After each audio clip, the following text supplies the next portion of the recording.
आजादी की यात्रा। इस यात्रा में हजारों लाखों लोगों ने अपनी जान। बैसाखी नहीं मनाएगा, हम सब बैसाखी नहीं मनाएंगे।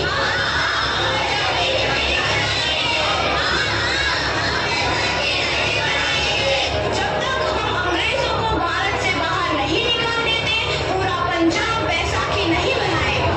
अच्छा, तो तुम सब हमारा विरोध करता है, भाग जाओ यहाँ से। इसका अंजाम बहुत ही बुरा होगा। हम नहीं चाहेंगे तुम लोग जाओगे, हमें नहीं, तुमको भारत से भागना होगा। Soldiers, fire!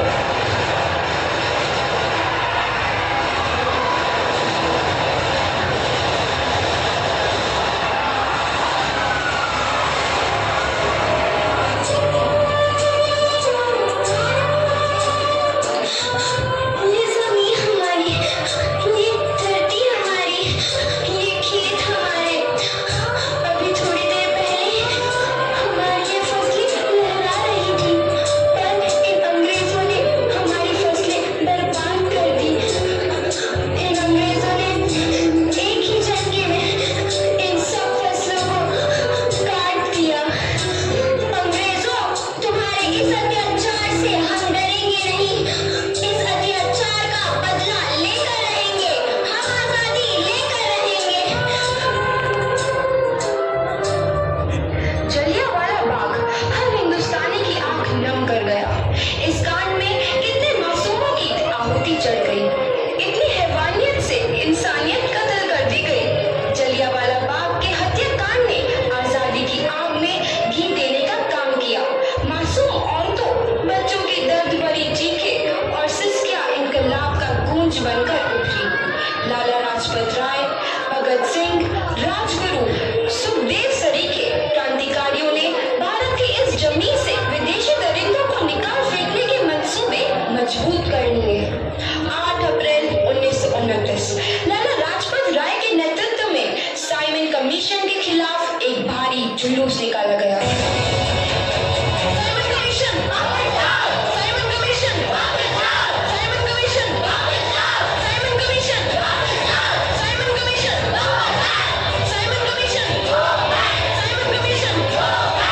साइमन कमीशन वापस! साइमन कमीशन वापस! बेवकूफ इंडियंस, तुमको हमारी बात समझ में नहीं आती। Stop please. साइमन कमीशन वापस! नहीं मानता, I say stop this। लाला जी, आप आगे बढ़ो, हम आपके साथ हैं। लाला जी, संघर्ष करो, हम आपके साथ हैं। लाला जी, संघर्ष करो, हम आपके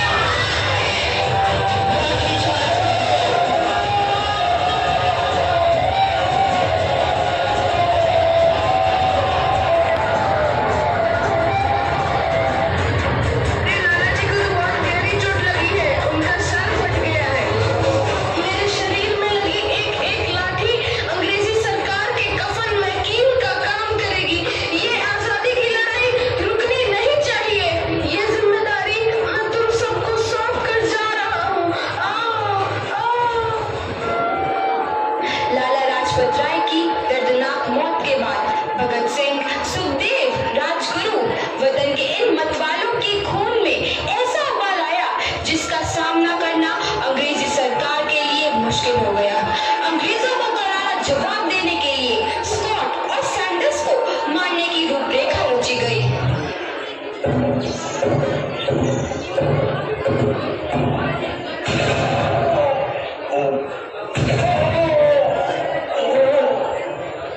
सैंडर्स मारा गया। चारों तरफ तहलका मचा था। दीवारों पर लिखा था, लाला जी की मौत का बदला ले लिया गया है। भगत सिंह समेत सभी वहां से फरार हो गए। 8 अप्रैल 1929 दिल्ली में ब्रिटिश सरकार की सेंट्रल लेजिस्लेटिव असेंबली की बैठक में 2 बम धमाके की आवाज सुनाई दी।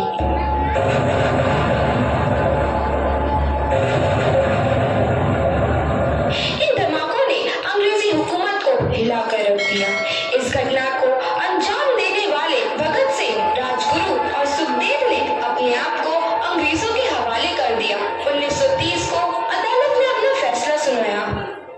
मुलजिम भगत सिंह, मुलजिम राजगुरु, मुलजिम सुखदेव को दफा 121 और और दफा 302 के तहत ये अदालत तीनों को मुजरिम करार देती है और इस गुस्ताखी के लिए ये अदालत इन तीनों को सजाए मौत की सजा सुनाती है।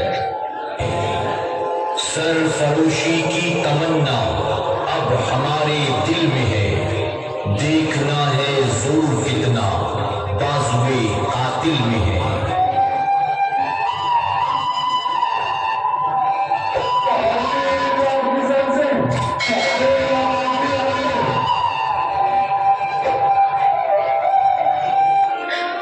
पुत्र की हाल है तेरा। मैं चंगा हूँ माँ, फिक्र करने की कोई गल नहीं। पुत्र, मेरा दिल तेरी तरह पत्थर दिल नहीं होगा। तेरी ये गला सुन के मेरा कलेजा फटे जा रहा है। माँ, मेरा दिल कोई पत्थर जैसा नहीं है, एक वतन परस्त का दिल है जो मेरे देश प्रेम के जज्बे को ताकत देता है। बेटा, मेरा लाल। माँ, आज मेरी तपस्या पूरी होने जा रही है। जे तू रोई तो मैंने तकलीफ हुई। सोच, तेरा पुत्र आज शादी करने वास्ते जा रहा है। फर्क केवल इतना है, वो घोड़ी पर नहीं फांसी पर चढ़ने वास्ते जा रहा है। आज तू क्रांतिकारी की माँ है, कल तू एक शहीद की माँ होगी। माँ।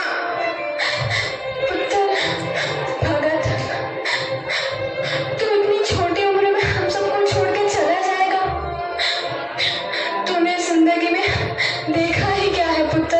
मैंने अपनी माँ देखी है, जिसने मुझे एक ही बात बताई है कि बेटे, अपने देश के लिए एक बार मरना 100 बार जन्म लेने के बराबर होता है।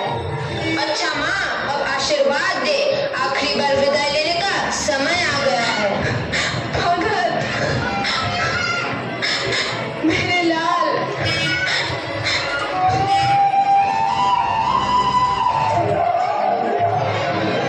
भगत सिंह, तुम्हारी को आखिरी ख्वाहिश, हमारे हाथ खोल दिए जाए। हम तीनों दोस्त एक दूसरे से गले मिलना चाहते हैं, उनके हाथ खोल दिए जाए।